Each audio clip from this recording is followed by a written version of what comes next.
Hello, sinners. It is I, Father Evil, and I invite you to Destination Station on YouTube. Bagels and go to Destination Station. This buddy is the bomb. Yep. Love him. Yep. Fucking A. Yep. I had to say that for a reason. Freddie, take that, motherfucker. All right. Okay. Fuck you. Yeah. Jamie Kennedy. Subscribe to my man, Destination Station, right now if you want the best content.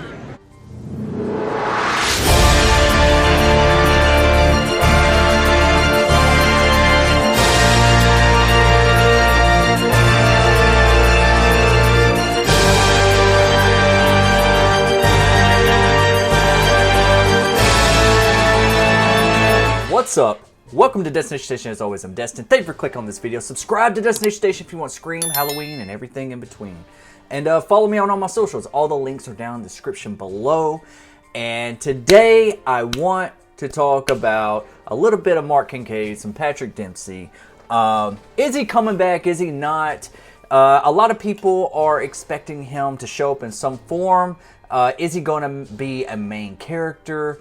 I think that with the story being more Sydney focused, I don't see how you can do it without bringing back Patrick Dempsey to play Mark Kincaid, especially now that they're married. You know, we've talked about it before in the past. You know, it gets people theorizing and it starts talking about predictions and all that kind of stuff. So, but is he going to have a significant role?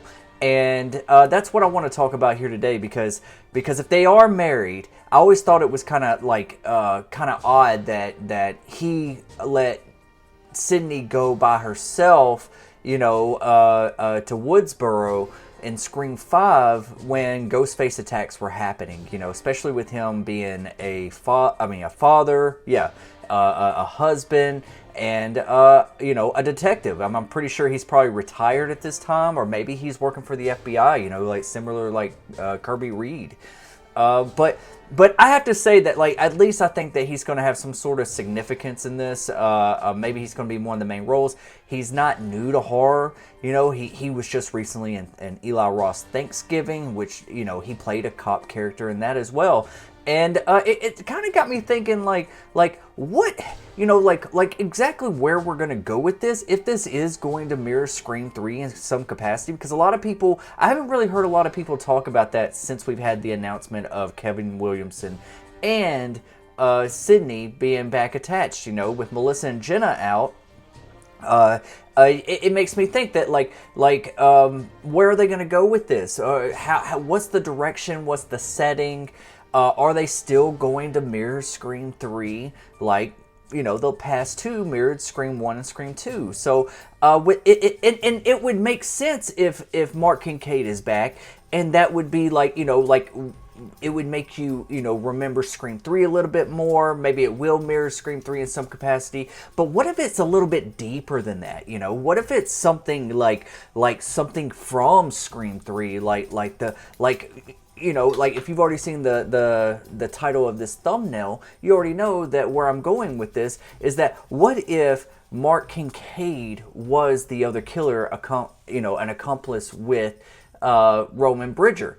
You know, I always thought throughout that movie, I was like, oh, I have a feeling he's going to end up being a killer for a number of different reasons, and I think he would have been an awesome killer too. You know, even like with that whole situation near the end of the movie where he comes in and he plays this, like, you don't know if he's the killer or not, where's his partner, and then him and Ghostface have this little attack. It looks like he gets knocked out very easily. I hate how it looks, how he hits his head on the like mantle over the fireplace. That really pissed me off. And then he just lays there, but he's not even like unconscious. He's just like, go get that son of a bitch, and he's just like got his like busted nose. And I was like, I call bullshit. And I always thought that he was going to come back as a second killer, because that movie was filmed as like there was two killers. And I know that a lot of people will say the original idea was Angelina.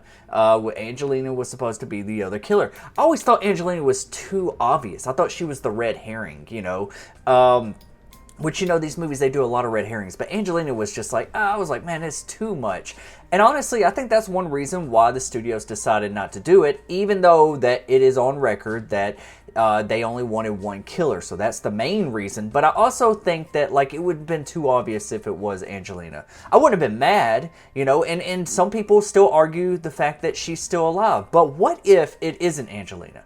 What if, you know, scripts change, storylines change, we got Kevin Williamson back, going to make it fresh. What if it's actually Mark Kincaid, and he was a killer all along in Scream 3, and he was, remember, he was so obsessed with Sydney and the case and all that kind of stuff, and also that scene where he borrows Dewey's phone, and then thereafter, we get a call. Sydney gets that call from Ghostface. Ghostface has been looking for her from the beginning of the movie, and then all of a sudden, he finds her. And then I found it funny that all of a sudden, Ghostface finds her and finds her number and scares her out of hiding. And you know, just previous, Mark Kincaid borrowed Dewey's phone. Dewey was the only person that knew where she was. So that just makes sense to me in a way, you know, or it was like his partner maybe, you know, it was like one or two of those. I thought they were at least one of the killers. But they didn't go that direction. But it doesn't mean that it still didn't happen. I mean, think about this. Why would we be going transitioning right back to Sydney? It's got to be something significant, you know. What if it's like Mark Kincaid is tired of playing dad life? What if he's tired of playing this happy-go-lucky type of life? He got what he wanted, you know. He was so obsessed with Sydney, and now he's married to her with children. That would just, wouldn't that be crazy if he was just a killer? I think that would be, you know, a lot of people wouldn't expect it because of the situation now and years later. And they would think that he would be more of a hero or more of a Dewey type character to kind of fill that role. And he could. He definitely could. But wouldn't it be really dark if all these years later he's actually the killer and he's had her all this time? I think that would be dark. I think that would be sick.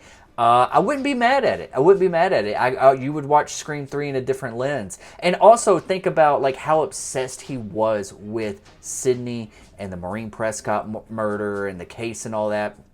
When you see that scene where Sydney's getting chased on the set and it's supposed to be the Maureen Prescott murder scene, what if that was him underneath that sheet? You know, like remember how like Ghostface was in and out and all that kind of stuff? What if that was Roman Bridger?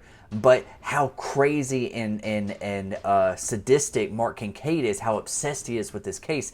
He wanted to play in that scene, you know, like he was always on the sets and stuff like that, but he never was like a part of anything. And then this is something that he's really, really obsessed with. So I could see him being sickening and being underneath that sheet, you know, playing as like Sydney's mother and stuff like that and scaring her and she falls out that window. So yeah, just a few little things to chew on, you know, before we hear more announcements of Scream 7. I think it's going to be awesome. I'm excited for it. I'm excited about Kevin Williamson being back. I'm excited about Sydney being back.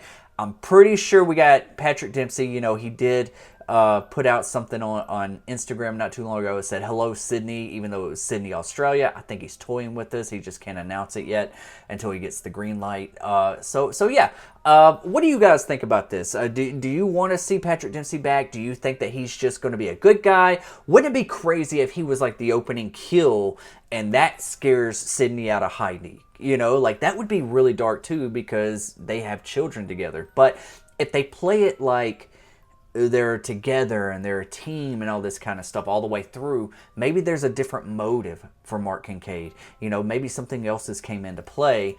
So yeah, and maybe he just like finally snaps all these years later and he's just like, I'm urging to kill again or something, you know. I think they could play that, and they could also toy with it with the way Thanksgiving was, you know, like kind of make him a red herring or not a red herring, but y'all in the back of your mind you're kind of like, is he not?